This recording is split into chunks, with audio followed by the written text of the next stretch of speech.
Mas o que fazer se você tá mudando de carreira? Essa é uma pergunta muito frequente e eu vejo que muitas pessoas passam por essa situação, que é muito comum. A gente escolher uma carreira e depois no futuro pensar, não é pra mim, eu quero testar essa outra coisa aqui. Então você não está só nessa. Por exemplo, eu fiz um curso focado em banco de dados, né? Pois eu tinha a meta de me tornar uma administradora de banco de dados. Porém, é uma carreira bem difícil de se iniciar. Eu trabalhei com outras coisas que não eram diretamente relacionadas com a administração de banco de dados. Então, depois de passar um tempo trabalhando como desenvolvedora, né, em banco de dados, eu decidi me focar e mudar para uma carreira como, né, DBA, que era a minha meta desde o começo. Então, para começar, eu desenvolvi um plano de 3 partes para poder mudar de carreira, né? Primeiro eu estabeleci um plano de aprendizagem, né? E depois eu desenvolvi um portfólio de trabalho. E por fim, eu comecei a procurar por oportunidades ao meu redor. Então, eu já contava com o meu diploma do Brasil, já que eu já estava aqui nos Estados Unidos, e alguns certificados que eu havia tirado, mas eu ainda sentia essa necessidade de aperfeiçoar algumas habilidades, porque eu nunca tive a oportunidade de exercer com profundidade a carreira de um DBA fora da faculdade.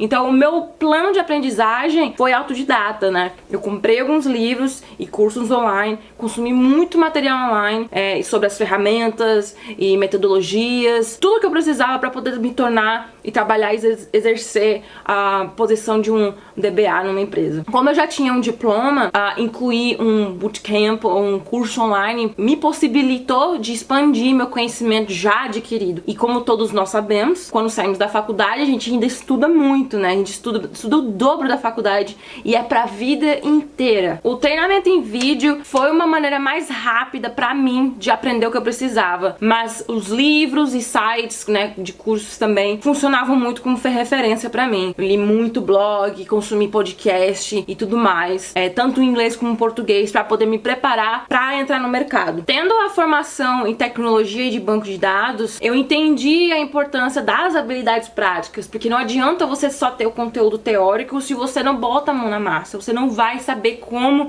lidar com aquele ambiente e o que fazer quando o bicho pega. Eu sabia que para conseguir um trabalho, você precisava mostrar trabalho. Então eu comecei um pequeno repositório aí pessoal, em alguns projetos paralelos, mostrando as minhas habilidades, entendimento, por exemplo, de modelagem de dados, arquitetura de banco de dados. E se você procurar online, existem diversos projetos que você pode ter uma ideia e criar o seu próprio a partir do tipo de linguagem de programação ou metodologia que você quer trabalhar. Então, para quem quer se tornar um desenvolvedor em qualquer linguagem que seja de programação, se você optar por criar um website e usá-lo como portfólio, seria uma ideia bem interessante também. Então, alguns preferem ter o GitHub, já outros não acho necessário. É uma discussão assim bem aberta sobre isso daí, pelo que eu notei. Agora que eu estou testando outros áreas e me aventurando na área de desenvolvimento de websites, criar um site virou um hobby, mas também um portfólio, se você pensar. Então, a última etapa foi buscar a oportunidade. Eu participei de um encontro na cidade próxima que eu atualmente moro agora, que é a Pittsburgh. Eu participei de um evento super famoso pra galera que é da comunidade, que trabalha com isso, que é o Cico Saturday. Eu fiquei sabendo, né, das empresas de tecnologia que estavam próximas da minha cidade, que eram bem pouquinhas na época, e acabei encontrando o site de cada uma delas,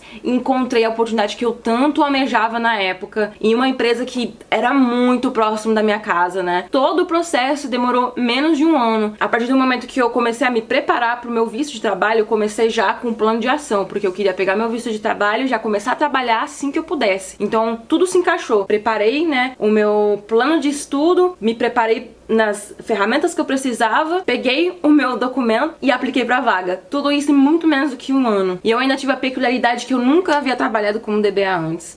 Como eu citei, eu havia trabalhado como desenvolvedora e analista também, mas como DBA nunca. Mas o meu conhecimento da época da faculdade, também com que eu havia me preparado com os cursos, certificações que eu havia tirado no tempo livre, me concedeu a oportunidade de entrar na empresa, estabelecer a experiência que eu precisava pro futuro, ou se eu fosse continuar na empresa também. Agora, seu plano de transição deve envolver as mesmas 3 coisas: um plano de aprendizado sólido, que funcione pra você, desenvolver um portfólio de trabalho que você consiga mostrar o seu trabalho, o seu conhecimento, e aí então procurar oportunidades.